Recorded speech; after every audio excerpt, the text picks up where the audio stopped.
ఈరోజు మనం మాట్లాడుకుంటున్నాము world test ఛాంపియన్షిప్లో జరిగిన ఫస్ట్ డే హైలైట్స్ గురించి. చాలా ఇంపార్టెంట్ ఇన్ఫర్మేషన్ ఉంది ఈ వీడియోలో. అసలుకు ఈరోజు ఆస్ట్రేలియా 212 పరుగులకు ఆల్అవుట్ కావడం అసలు ఎవరు ఊహించలేదు. ఆస్ట్రేలియా వాళ్ళు ఫైనల్లో వాళ్ళ ప్రాణం పనంగా పెట్టి ఆడతారు. బట్ అన్ఫార్చునేట్గా ఈరోజు 212 పరుగులకే ఆల్అవుట్ అయినారు. ఈరోజు ఫస్ట్ సౌత్ ఆఫ్రికా టాస్ గెలిచింది. టాస్ గెలిచి సౌత్ ఆఫ్రికా ఫీల్డింగ్ తీసుకుంది. ఎందుకంటే అది ఒక స్లో పిచ్చి, ఆ స్లో పిచ్లో బౌలింగ్కి అనుకూలిస్తుందని టింబా బౌమా మంచి ఐడియా వేసి ఈరోజు ఫీల్డింగ్ తీసుకున్నాడు. ఫీల్డింగ్ తీసుకున్న తర్వాత 20 బాల్లలో ఒక్క పరుగు కూడా చేయలేదు. ఉస్మాన్ ఖవాజా, మానస్ లబుషేన్ ఎవరైతే ఉన్నారో వాళ్ళు ఓపెనర్ వచ్చారు. 20 బాల్ల ఆడిన ఉస్మాన్ ఖవాజా ఒక్క రన్ కూడా కొట్టలేదు. దాని తర్వాత రబడా బౌలింగ్లో ఖవాజా అండ్ గ్రీన్ ఇద్దరు అవుట్ అయ్యారు. దాని తర్వాత ఆస్ట్రేలియా కొంచెము స్ట్రగుల్ అయింది. స్ట్రగుల్ అయిన తర్వాత ఆస్ట్రేలియాకు రన్స్ రావడం చాలా కష్టమైంది. ఇద్దరు మంచిగా బౌలింగ్ చేశారు. దాని తర్వాత వచ్చిన మల్డర్ ఎవరైతే ఉన్నారో ఆయన కూడా మంచిగా బౌలింగ్ చేసినాడు. 6 రన్స్ ఇచ్చినాడు 6 ఓవర్లకు. అండ్ మేడిన్స్ కూడా 3-4 మేడిన్స్ అప్పుడు ఫస్ట్ స్పెల్లో చాలా చేసినారు. సో దాని తర్వాత లబుషేన్ అవుట్ కావడం, లబుషేన్ అవుట్ అయిన తర్వాత వచ్చాడు మెయిన్ ప్లేయరు మన ఇండియా మీద కూడా మంచిగా ఆస్ట్రేలియాలో పర్ఫామ్ చేసిన ఎవరైతే ప్లేయర్ ఉన్నారో మీకు తెలిసే ఉంటుంది నేను ఏ ప్లేయర్ గురించి మాట్లాడుతున్నానో. ఈరోజు ఆ ప్లేయర్ 72 పరుగులు కొట్టినారు. స్టీవెన్ స్మిత్తో ఒక మంచి పార్ట్నర్షిప్. ఫస్ట్ సెషన్లో చాలా ఎదురు దెబ్బలు తగిలినాయి, మామూలుగా ఎదురు దెబ్బలు కాదు. అండ్ ఖవాజా అవుట్ కావడం, క్రిస్ గ్రీన్ అవుట్ కావడం, లబుషేన్ అవుట్ కావడం, అండ్ ట్రావెస్ హెడ్ ఎవరైతే ఉన్నారో 10 పరుగులకే మార్కో యాన్సన్ బౌలింగ్లో అవుట్ కావడం. అస్సలు ఈరోజు నిజంగా చాలా వాళ్ళకి ఆ ఎదురు దెబ్బలు తగిలినాయి. అది తగిలిన తర్వాత ఎవరైతే ఉన్నారో ఇప్పుడు నేను చెప్పాను 72 పరుగులు కొట్టాడని, ఆయన పేరే బెన్ వెబ్స్టర్ ఎవరైతే ఉన్నారో ఆల్రౌండర్, ఆస్ట్రేలియన్ ఆల్రౌండర్, ఇండియా మీద మంచిగా ఆడినాడు, మంచి పర్ఫార్మెన్స్ చేసినాడు. ఆయన ఈరోజు కూడా ఫస్ట్ 20 బాల్లకు రబ్బడా ఏం వేసినాడు అసలుకు. పుష్ప సినిమా చూసినాడు ఇంకతను. రప్ప రప్ప రప్ప రప్ప బాల్లు అసలుకు ఏం బౌన్సులు, అసలుకు ప్రతి బాల్ బాడీకే వేసాడు. అండ్ ఫుల్గా హెల్మెట్ కానీ తలకు కానీ బౌన్సర్లు లేకపోతే బాడీకి అంతే, అదే కంటిన్యూ చేశాడు. అది కంటిన్యూ చేయడం వల్ల బెన్ వెబ్స్టర్కి ఫస్ట్ 25 బాల్స్లో అసలు రన్లే లేదు. ఫస్ట్ 2 4లు కొట్టాడు అంతే, 11-12 రన్లు. దాని తర్వాత బెన్ వెబ్స్టర్ కొంచెం కుదురుగా ఆడాడు. స్టీవెన్ స్మిత్ మధ్యలో మీకు తెలుసు కదా, ఐ థింక్ 7-8 4లు ఆఫ్ సైడ్ మాత్రమే స్టీవెన్ స్మిత్ ఈరోజు కొట్టడం జరిగింది. ఒకవేళ నేను ఇన్ఫర్మేషన్ కరెక్టో కాదో మీరు కామెంట్ రూపంలో తెలియజేయండి. మంచిగా అన్నాడు స్టీవెన్ స్మిత్. వికెట్లు పడుతున్న తరుణంలో, అది కూడా వరల్డ్ టెస్ట్ ఛాంపియన్షిప్లో స్టీవెన్ స్మిత్ ఒక సీనియర్ ప్లేయర్ లాగా ఆడడం నిజంగా చాలా గ్రేట్.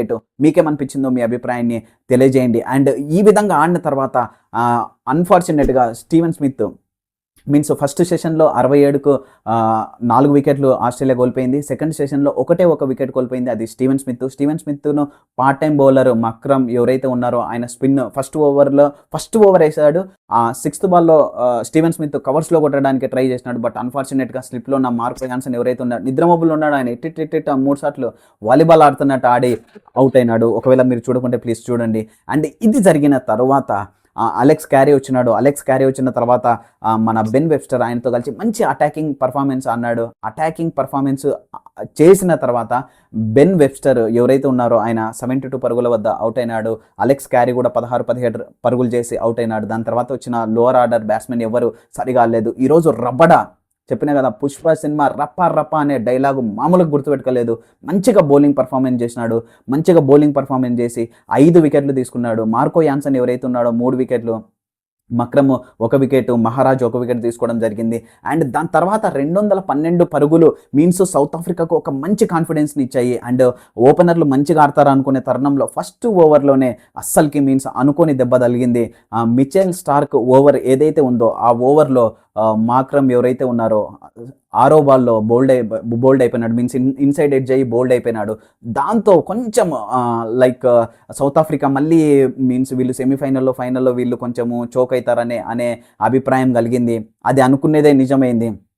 సో దాని తర్వాత వచ్చిన మల్డర్ వచ్చారు. మల్డర్ మంచిగా ప్లే చేశారు. అండ్ మంచిగా ఆడినాడు, కొంచెం డిఫెన్స్ ఆడినాడు, చాలా వరకు ట్రై చేసినాడు.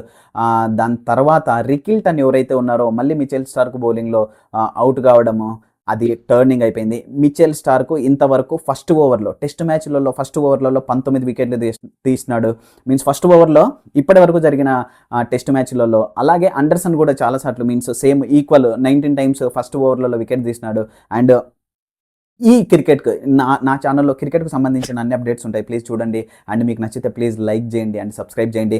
మనం మాట్లాడుకుంటున్నాము అండ్ సౌత్ ఆఫ్రికా బ్యాటింగ్ గురించి. వాళ్ళిద్దరూ రికిల్టన్ అండ్ మాక్రమ్ అవుట్ అయిన తర్వాత ఇద్దరిని అవుట్ చేశాడు ఆహ్, మిచెల్ స్టార్క్. దాని తర్వాత వచ్చారు ఆహ్, మీన్స్ దాని తర్వాత మల్డర్ వచ్చాడు. మల్డర్ వచ్చిన తర్వాత ఆహ్, మల్డర్ అండ్ బవుమా కొంచెం స్కోర్‌ని ముందుకు తీసుకుపోవడానికి ట్రై చేశారు. కానీ బవుమా, మల్డర్ చాలా పేషెన్స్‌తో ఆడినారు. ఎందుకు ఆడినారు ఆ విధంగా అంటే దానికి ఒక పర్టిక్యులర్ రీజన్ ఉంది.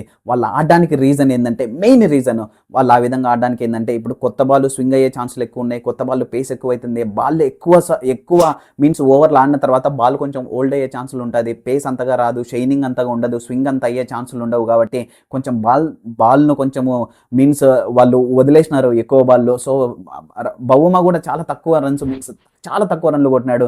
అండ్ మల్డర్ కూడా సేమ్ టెక్నిక్‌తోనే ఆడినాడు. ఇదొక మంచి టెక్నిక్. ఇది మంచి టెక్నిక్ సౌత్ ఆఫ్రికాకి. అండ్ కానీ ఆ టెక్నిక్ అంతగా సక్సెస్ కాలేదు. దాని తర్వాత మల్డర్ అవుట్ కావడము, కమిన్స్ బౌలింగ్‌లో మల్డర్ అవుట్ కావడం అండ్ స్టప్స్ కూడా అవుట్ కావడము లైక్ హేజల్‌వుడ్ బౌలింగ్‌లో ఈ విధంగా జరగడం వలన సడన్‌గా సౌత్ ఆఫ్రికా 43 పరుగులకు 4 వికెట్లు పడింది. ఈరోజు స్టంప్స్ అయిపోయాయి. ఈరోజు ఆట అయిపోయింది. మళ్ళీ రేపు మధ్యాహ్నం 3 గంటలకి మళ్ళీ మ్యాచ్ స్టార్ట్ అవుతుంది. అసలుకు సౌత్ ఆఫ్రికా పుంజుకొని రన్స్ కొడతాదా కొట్టలేదా అనేది మనం ఈరోజు చూడాలి. లాస్ట్‌లో వచ్చిన బెనింగమ్ ఎవరైతే ఉన్నారో ఆయన 2 4లు కొట్టినాడు కమిన్స్ ఓవర్‌లో లాస్ట్. సో అది కొంచెం ఊరటని ఇచ్చింది. బవుమా అండ్ డేవిడ్ ఎవరైతే ఇప్పుడు ఆడుతున్నారో ఇద్దరు ప్లేయర్స్ కొంచెం మంచిగా పార్ట్నర్‌షిప్‌ని బిల్డ్ చేస్తే సౌత్ ఆఫ్రికాకు కొంచెం హోప్ వచ్చే ఛాన్సులు ఉంటాయి ఉండేటట్టు అనిపిస్తున్నాయి. మీకేమనిపించింది? అండ్ మీకు ఎవరు గెలుస్తారని అనిపించిందో డెఫినెట్‌గా మీ అభిప్రాయాన్ని తెలియజేయండి. ఈరోజు 2 సార్లు నేను చెప్తాను. ఈరోజు నిజంగా నేను ఫస్ట్ నుంచి చెప్పాలనుకునేది అదే. 2 సార్లు బెన్ వెబ్స్టర్ ఎల్బీడబ్ల్యూ అయినాడు. ఫస్ట్ ఎల్బీడబ్ల్యూ అయినప్పుడు మార్కో యాన్సన్ బౌలింగ్‌లో ఎల్బీడబ్ల్యూ అయినాడు. ఎల్బీడబ్ల్యూ అయినప్పుడు అది అంపైర్ అవుట్ ఇయ్యలేదు.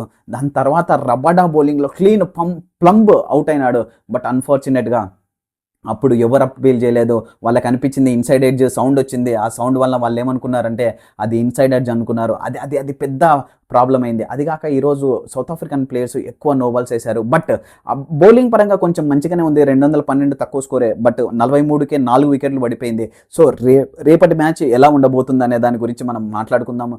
అండ్ రేపటి మ్యాచ్ గురించి ప్రతిరోజు నా ఛానల్లో రాత్రి 9:30కి మనకి లైవ్ ఉంటుంది. ఒకవేళ మీరు క్రికెట్ లవర్స్ అయితే ప్లీజ్ మీరు నా వీడియోను మీరు లైవ్కి వచ్చి మీ అభిప్రాయాన్ని తెలియజేయండి. చాలామంది లైవ్కి వస్తారు, వాళ్ళ అభిప్రాయాలు తెలియజేశారు. ప్లీజ్ మీరు కూడా మీ అభిప్రాయాలు తెలియజేయండి. నా వీడియో మీకు నచ్చినట్లయితే ప్లీజ్ లైక్ చేయండి, సబ్స్క్రైబ్ చేయండి. అండ్ ప్రతిరోజు ఈ ఇంటర్నేషనల్కు సంబంధించిన మ్యాచ్లు కానీ, ఐపీఎల్కు సంబంధించిన మ్యాచ్లు కానీ, బిగ్ బాస్కు సంబంధించిన ఇన్ఫర్మేషన్ కానీ అండ్ ఏ మ్యాచ్లకు సంబంధించిన ఇన్ఫర్మేషన్ అయినా నా ఛానల్ ద్వారా మీకు తెలియజేయబడుతుంది. ఒకవేళ మీకు ఈ ఇన్ఫర్మేషన్ మంచిగా అనిపిస్తే ప్లీజ్ నా వీడియోను లైక్ చేయండి, సబ్స్క్రైబ్ చేయండి అండ్ మీ ఫ్రెండ్స్తో షేర్ చేయండి. Thank you.